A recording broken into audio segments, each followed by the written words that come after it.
Hi friends, మన దేశంలో జరుపుకునే అతి పురాతనమైన పండుగలలో ఈ మహాశివరాత్రి ఒకటి. శివునికి మాత్రమే ఉన్న ఏకైక పండుగ ఈ మహాశివరాత్రి. సో మనకు ప్రతి పండుగ వెనక ఒక స్టోరీ ఉంటుంది. మరి మహాశివరాత్రి వెనుక ఉన్న కథ ఏంటో మనం ఇప్పుడు తెలుసుకుందాం. శివపురాణం ప్రకారం సృష్టి ఆరంభ దశలో బ్రహ్మకి విష్ణువుకి మనిద్దరిలో ఎవరు గొప్ప అనే వాదన వచ్చింది. వారిద్దరిలో నేనంటే నేను గొప్ప అని వాదనలు వినిపించారు. ఈ వాదనలు తీవ్ర స్థాయికి చేరాయి. ఈ తీవ్ర స్థాయిలో వారిద్దరి మధ్యలో వెలుగులు చిమ్ముతూ ఒక స్తంభం ఉద్భవించింది. అరే, మనకు తెలియకుండా ఈ స్తంభం ఏంటా అని ఇద్దరు ఆశ్చర్యపోయారు. వాళ్ళ వాదనలు మర్చిపోయి ఈ స్తంభం మొదలు చివర కనుగొందామని వాళ్ళు ఒక అగ్రిమెంట్కు వచ్చారు. సో మొదలు కనుగొనడానికి మహావిష్ణువు, దాని చివరిని కనుగొనడానికి బ్రహ్మ ఇద్దరు సిద్ధపడ్డారు. మొదలును కనుగొనడం కోసం మహావిష్ణువు తన అవతారాలలో ఒకటైన వరాహావతారంలో పాతాళం వైపు ప్రయాణించసాగాడు. అలాగే బ్రహ్మ ఆకాశ మార్గంలో తన హంసవాహనంపై ఆకాశ మార్గంలో పైకి ప్రయాణించాడు. ఇలా పాతాళ లోకం వైపు కిందికి వెళుతున్న మహావిష్ణువుకి కొన్ని లక్షల సంవత్సరాల పాటు ప్రయాణించిన ఏమీ దొరకకపోవడంతో తను ఓడిపోయానని గ్రహించి పశ్చాత్తాపంతో తిరిగి తన మొదటి స్థలానికి వచ్చాడు. బ్రహ్మకి కూడా తాను ఎంత తిరిగినా కూడా ఆ స్తంభం యొక్క చివరను కనుగొనలేకపోయాడు. కానీ ఆ చివరను కనుగొనలేకపోయానని చెప్పడానికి బ్రహ్మకు ఇష్టం లేదు. అలాగే పైనుంచి కిందికి పూజా నిమిత్తం జాలువారుతున్న మొగలి పువ్వు అలాగే కామధేనువు బ్రహ్మకు కనిపించాయి. వారిద్దరిని ఆపి, మీరు స్తంభం యొక్క చివరను చూశారా అని అడుగుతాడు. మొగలి పువ్వు కామధేనువు తాము చూడలేదని, పూజ నిమిత్తమే తిరుగుతూ ఉన్నామని అవి రెండు సమాధానం ఇస్తాయి. బ్రహ్మ, సరే, నాకు ఒక సహాయం చేయండి, నేను చివరిని చూశానని మీరు అంగీకరించండి. ఇలాగే నేను మీ ఇద్దరిని విష్ణువు దగ్గరికి తీసుకెళ్తాను, దానికి నాకు సహాయం చేయండి అని అర్థిస్తాడు. అవి కామధేను మొగలి పువ్వు సరేనంటాయి. వాళ్ళిద్దరినీ తీసుకొని బ్రహ్మ తాను ప్రారంభించిన స్థలానికే తిరిగి వెళ్ళాడు. అక్కడ దిగులుగా కూర్చున్న మహావిష్ణువుతో, నువ్వు ఈ మొదలును చూశావా అని అడుగుతాడు. తాను చూడలేదని అంగీకరిస్తాడు. అలాగే మీరు దీని చివరిని చూశారా అని అడగగా నేను చూశానని ఒప్పుకుంటాడు. దానికి సాక్ష్యంగా ఈ మొగలి పువ్వును కామధేనువును చూపిస్తాడు.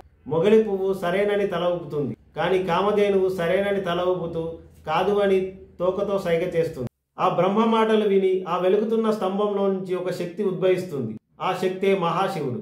ఆ మహాశివుడు ఉద్భవించి, బ్రహ్మ, సృష్టికర్తమైన నీవే ఇలా అబద్ధం చెప్తే ఎలా అని బ్రహ్మకు, నీకు ఈ లోకంలో ఎక్కడ కూడా పూజ జరగదు అని శాపం ఇస్తాడు. అలాగే దాని మొదలును చూడలేదని అంగీకరించిన విష్ణువును, నాతో పాటు సమానంగా నీకు అన్ని అవతారాలలో పూజలు లభిస్తాయని వరమిస్తాడు.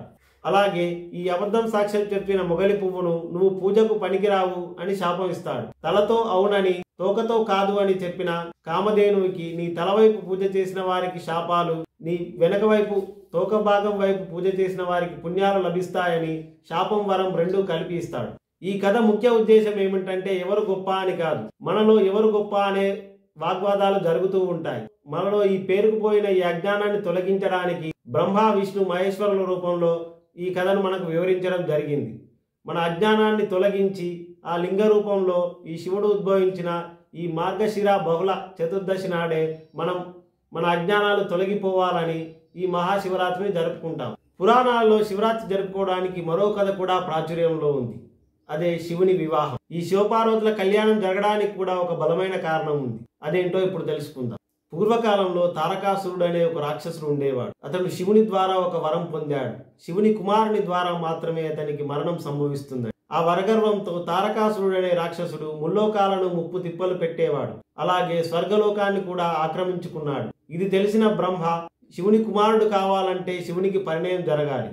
సో మహాశివుని పరిణయం అనివార్యమైంది. దీనికోసం బ్రహ్మ తపస్సులో నిమగ్నమై ఉన్న శివుణ్ణి తపోభంగం కలిగించి పరిణయం జరిపించాలి. దానికోసం మన్మధుని సహాయం కోరాడు. మన్మధుడు తన మన్మథ బాణాన్ని ప్రయోగించి తపస్సును భగ్నం చేస్తాడు. ఆ తపస్సు భగ్నమైన కోపంలో మహాశివుడు తన మూడో కంటిని తెరిచి మన్మధుణ్ణి భస్మం చేశాడు. ఇదే సమయంలో పర్వతారాజు కుమార్తె అయిన పార్వతీదేవి హిమాలయాల్లో శివుణ్ణి వివాహం చేసుకోవడం కోసం అఘోర తపస్సు చేస్తుంది. ఆ తపస్సు జరుగుతుండగా ఒక మునివర్యులు పార్వతి దగ్గరికి వచ్చి, ఇంత యవ్వన దశలో ఎందుకు ఈ తపస్సు చేస్తున్నావు అని అడగ్గా మహాశివుని వివాహం చేసుకోవాలని చెప్తుంది. మహాశివుడు ప్రత్యక్షమై, నిన్ను వివాహం ఆడు, అదంతా వృధా ప్రయత్నం, ఇంటికి వెళ్ళిపో అని చెప్తాడు. అయినా కూడా అతని మాటలు వినకుండా ఆమె తపస్సులో నిమగ్నమై ఉంది. ఆ తపస్సును మెచ్చి మహాశివుడు ప్రత్యక్షమై తనని వివాహం చేసుకుంటానని వరమిస్తాడు. అలాగే వారిద్దరి వివాహం జరుగుతుంది. వారిద్దరి వివాహం ఫలితంగా కుమారస్వామి జన్మించి ఆ తారకాసురుడు అనే రాక్షసుని సంహరిస్తాడు. అలాగే వారిద్దరి కళ్యాణం జరిగిన రోజునే మనం మహాశివరాత్రిగా జరుపుకుంటున్నాం.